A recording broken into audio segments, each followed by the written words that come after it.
E se eu disser para vocês que o brasileiro sonega uma média de 417 bilhões de reais por ano, o que é que vocês me diriam? É muito dinheiro, né? Só que em comparação com isso, a gente tem o que o governo conseguiu arrecadar. O governo arrecadou, somente nos primeiros 6 meses de 2026, a impressionante quantia, pessoal, de 2 trilhões de reais. É muito dinheiro, é uma quantidade absurda de dinheiro, mas o governo conseguiu. É uma façanha, uma coisa impressionante. E detalhe, dos países que mais cobra impostos, o Brasil é o que menos converte esse imposto em benefício para a população. Ou seja, a gente tem estradas precárias, né? A gente pega o carro, pagou o IPVA dele, a gente vai andar numa estrada cheia de buraco. A gente tem uma educação precária, a gente tem saúde precária, a gente tem uma infraestrutura muito ruim e a gente não consegue se desenvolver. A gente é um país subdesenvolvido com uma riqueza absurda, mas é uma riqueza que não é direcionada para a população, é direcionada para pequenos grupos de preferência, com certeza não grupos brasileiros.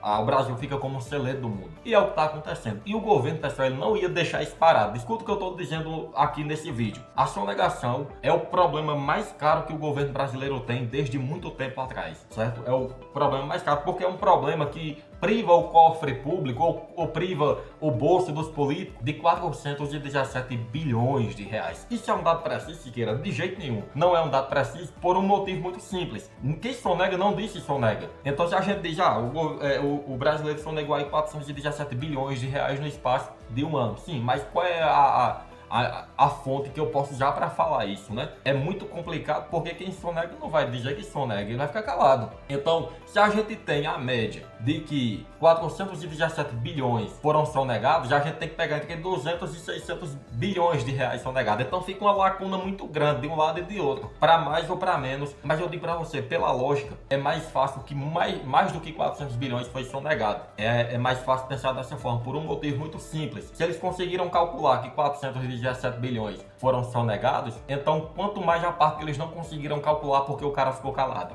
Vocês entenderam isso? É uma questão lógica, é um cálculo lógico. Agora, eu digo para vocês, a gente defende uma democracia onde é permitida a liberdade de expressão. A liberdade de expressão aqui no nosso país, entre aspas, é permitido. Mas quando a gente se expressa mediante uma atitude que fere o Estado, ou fere o cofre público, que na verdade não é o cofre público, é o cofre de uma minoria que a gente não sabe nem quem é, talvez os políticos, muito possivelmente, essa liberdade de expressão já não vale. De forma que o Estado, ele vai tentar criar leis para poder mitigar, acabar com a liberdade de expressão, né, com o livre comércio, ou então com a liberdade financeira, de alguma forma como você quiser imaginar isso. Eu imagino a liberdade financeira sendo corrompida. O governo vai criar leis para poder mecanizar isso a favor dele. Ele vai criar leis. Agora, essas leis não são benéficas para o povo. E eu pergunto para você, o que é que o brasileiro, diante de tal cobrança de impostos, vai fazer? O brasileiro vai reagir. Se você pegar a última lei que foi implementada pelo governo a respeito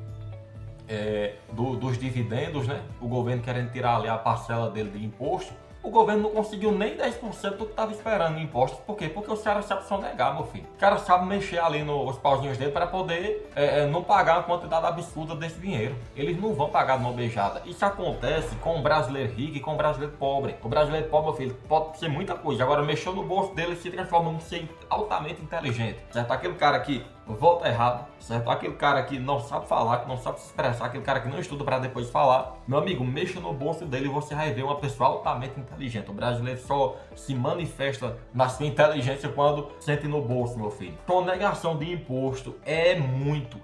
Agora acontece de uma forma totalmente descarada. O cara vai receber um pagamento ali, ele vai olhar para minha cara e vai dizer, cara, não vai me pagar no Pix não, eu não quero não. Não quero receber aí no cartão não, porque vai para minha conta e o Estado vai saber o que é que eu tô fazendo. Isso o brasileiro pobre fala para mim quando eu vou comprar alguma coisa dele. Certo, meu amigo? Eu não tô falando nem da classe média, nem da classe média alta, nem da classe alta. Eu tô falando do brasileiro simples, pobre. Aquele sujeito que tem um sítiozinho lá. Se eu for comprar uma galinha dele, um bode, um boi, alguma coisa, ele vai dizer o seguinte, olha, não vou receber não, eu quero dinheiro em espécie. Eu quero dinheiro em espécie para não movimentar meu nome, para não movimentar o sistema diante do Estado. É o que ele me diz, meu amigo, ele me fala dessa forma. Isso é sonegação de imposto, ou seja, essa parte, esse sujeito, o Estado não conhece. Ele não consegue captar a sonegação de imposto desse sujeito porque ele está mexendo com dinheiro físico. Então, se 417 bilhões é o que o Estado conseguiu ver e o que ele não está conseguindo ver. E é por isso, exatamente por isso, que o governo agora está implementando um sistema muito maior do que o Pix, chamado de Split Payment, que nada mais é do que o seguinte, olha, acontece da seguinte forma. Imagine que eu vou numa loja comprar um globo. Olha aqui, ó, comprei um globo. Que interessante. E aí eu vou pagar esse globo, que foi nada mais do que R$40. Aí eu vou pagar para o comerciante, o dono do comércio. Olha, eu vou pagar aqui no Pix, né? Quando o cara receber aquele dinheiro, ele vai receber subtraído o valor do imposto. Ou seja, se deu R$40 o globo que eu comprei, mas o imposto, um exemplo, pessoal, um exemplo aqui bem distante, deu R$10 o imposto, ele vai receber só 30. Os outros R$10, que é o imposto, vai ser direcionado automaticamente para o governo, né? Numa coisa chamada IVA, que é Imposto sobre Valor Agregado. Meu amigo, isso aqui é literalmente empurrar a faca na liberdade de expressão. E eu não estou defendendo sonegação de imposto. Eu estou defendendo o sujeito que sonega o imposto, tá certo? É diferente, pode parecer a mesma coisa, mas é diferente. Eu estou defendendo a liberdade dele. Essa liberdade não pode ser corrompida. E a partir do momento que o Estado cria mecanismo que suplanta, fere, que maltrata o povo vai procurar meios que muitas vezes são informais, muitas vezes estão fora da lei para poder se valer diante do Estado, que é um ser muito mais forte, é um ser intruso e que não foi convidado para poder participar da nossa vida financeira ou da nossa vida política. Talvez eu seja chamado de louco por estar falando isso aqui, mas é dessa forma que acontece. Tá certo, meu amigo? E esse imposto vai ser distribuído tanto para os municípios, como também para os estados.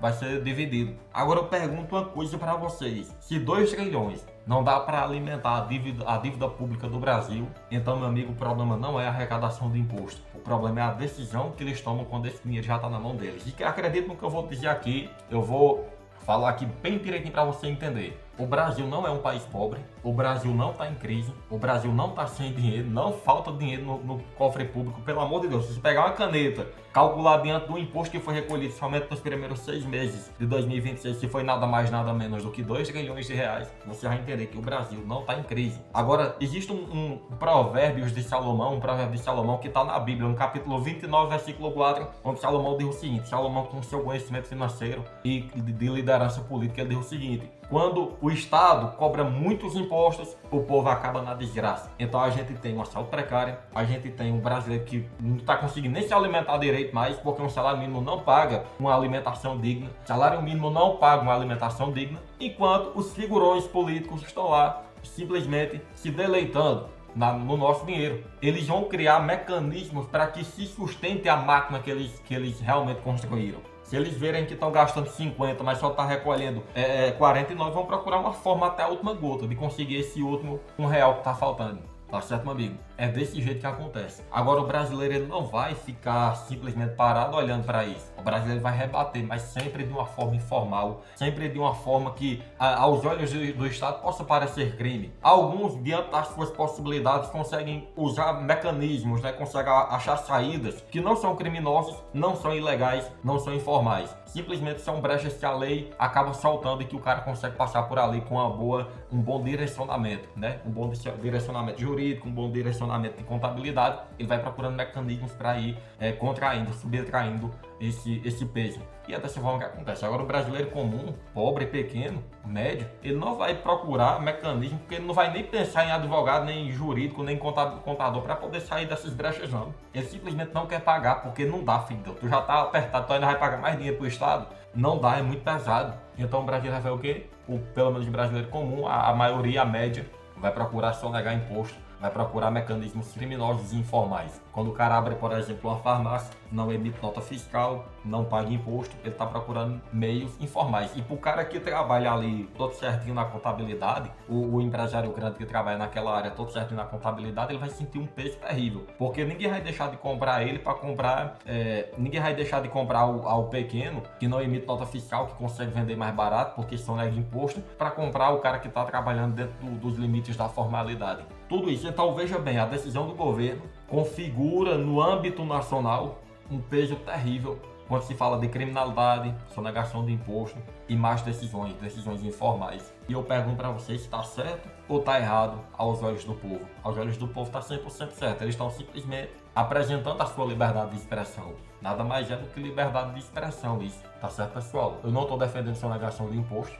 Se depender de mim, eu pago todos os impostos, mas eu também não tiro a razão de quem está sonegando. Por quê? Porque tá pesado, a gente tá alimentando uma classe política miserável. Isso aconteceu na França, não foi na França onde, no período da guilhotina, né? A queda da Bastilha, o povo vivendo de opressão financeira e a realeza ali gozando de grandes vantagens. O povo percebeu e meteu a guilhotina para cima, meu filho. O Brasil, o brasileiro ele não configura muito como povo, é um brasileiro que toma que recebe muita decisão, muito direcionamento do governo sem reagir.